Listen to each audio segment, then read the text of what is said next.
విశ్వామిత్రుడు తపస్సు చేస్తుండగా ఇంద్రుడు ఆ తపస్సు భగ్నం చేయమని మేనకను పంపించాడు. అప్పుడు మేనకను చూసి విశ్వామిత్రుడు తన తపస్సు వదులుకుని మేనకతో రమించాడు. అప్పుడు మేనక విశ్వామిత్రులకు ఒక కూతురు పుట్టింది. ఆ మేనక పిల్ల పుట్టిన తర్వాత స్వర్గానికి వెళ్ళిపోయింది. అప్పుడు విశ్వామిత్రుడు పక్షుల్ని పిలిచి, అంటే పక్షుల్ని శకుంతలములు అంటారు, శకుంతలములారా ఈ బిడ్డను కాపాడండి అని చెప్పి విశ్వామిత్రుడు తపస్సుకు వెళ్ళిపోయాడు. ఆ శాకుంతలములచే పెంచబడింది.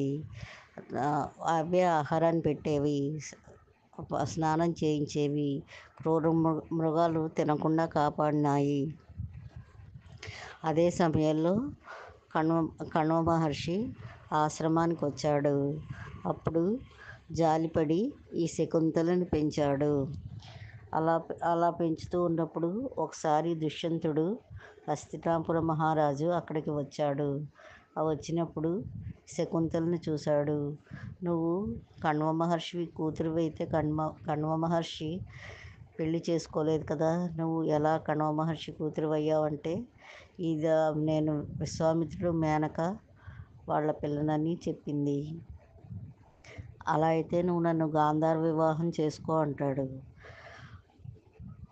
నా తండ్రితో చెప్పి చేసుకుందాము పెళ్ళి అని శకుంతల అంటుంది.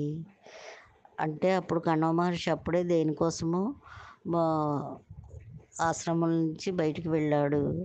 అప్పుడు కణ్వ మహర్షి లేడని వచ్చాక పెళ్లి చేసుకుందామని శకుంతల అంటే, లేదు, క్షత్రియులం గాంధార వివాహం చేసుకోవచ్చు, నువ్వు విశ్వామిత్రుడి కూతురివి, నేను హస్తినాపురం మహారాజు కొడుకుని, మనకి గాంధార వివాహం చేసుకోవచ్చు, తప్పులేదు అని చెప్తాడు.